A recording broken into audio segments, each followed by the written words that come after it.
So with that in mind, let's talk about an Egypto-Babylonian system reconstruction.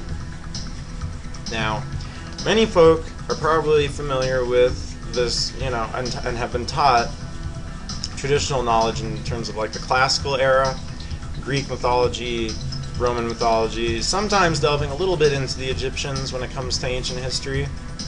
But it seems that little or no attention, really up until maybe fairly recently, has been given to the Mesopotamian region and the Middle East.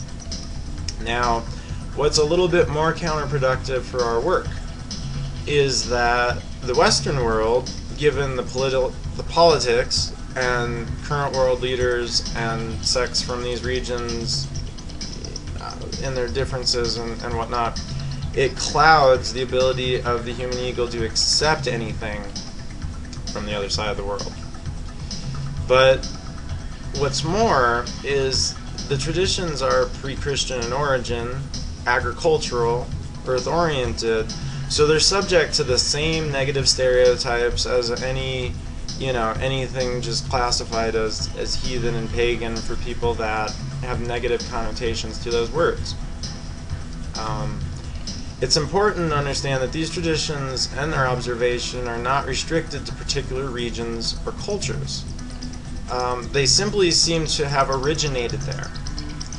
And we could say that for human civilization as a whole.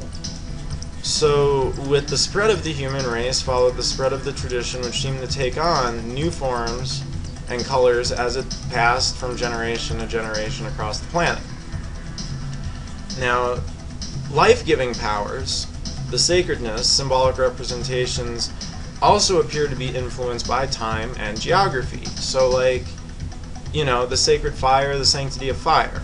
It's very common. The flame becomes more apparent in traditions and systems of the West and the North than for people whose traditions originated more closely to like the planetary equator, who identified it more with the waters of life.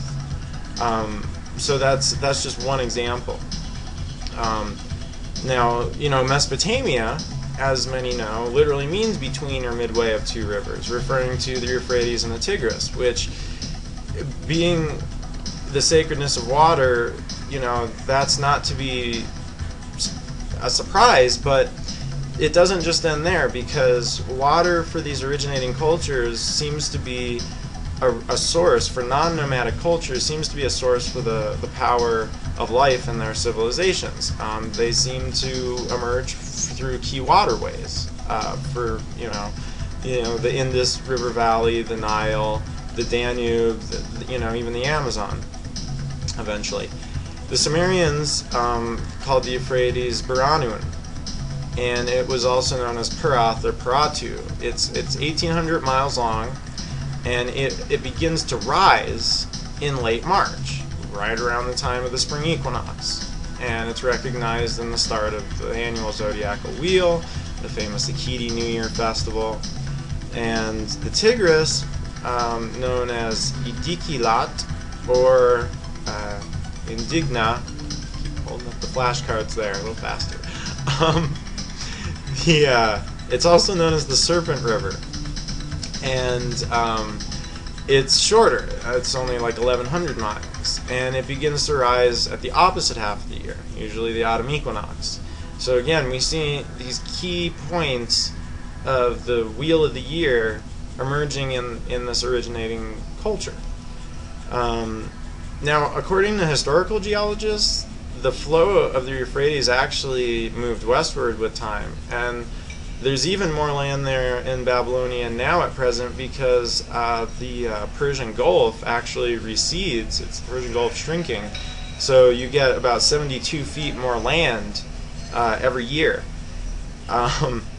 So the fertile soil in southern Babylonia created a distinct environment that, by contrast, even the northern regions of Mesopotamia. And even the Babylonia was divided originally between southern Sumer and northern Akkad, or Agade. And each of the city-states was originally ruled by its own patesi, And eventually the kind of battles for supremacy or whatnot led to a unification of the two lands, not altogether different from what ended up happening in Egypt. And there's a single king of Sumer and Akkad that forms, like a king of Babylon, basically known as the Lugal, or Great Man. And the esteem of this position is actually mentioned in the Book of Kings, which is in the Necronomicon of Joshua Free. And the local government was watched over by priest kings, which adhered to the Book of the Law, which was also Mardukite oriented, and it's actually what the Code of Hammurabi is based on. That didn't really originate with him. You'll find in many times with cultures that, like, the Code of Hammurabi was actually based on something much older that he ended up kind of taking authorship for. But during his rule, you start to see changes like clearly defined class system in Mesopotamia. The Amadim, the kings, priests, other government officials, the Mushkinu, the common peasantry, similar to like the serfs, and then the Wardom, which are slaves, often compared to the Fala of Egypt. And the real estate then, the boundaries were marked by stones that the Kassites called Keduru.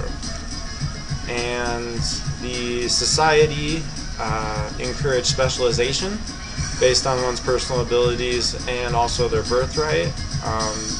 They arranged marriages, usually within a class. The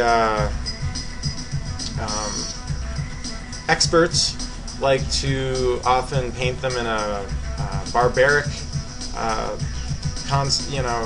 form, but in truth, monogamy was actually pretty prevalent in Babylonia, except for a few key areas where, like very wealthy people, if their wife couldn't supply them with an heir or a child, they would sometimes have someone else.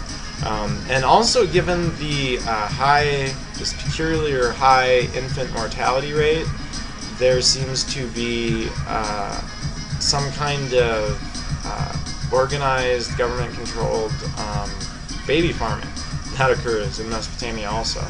Very interesting when you really get into the history.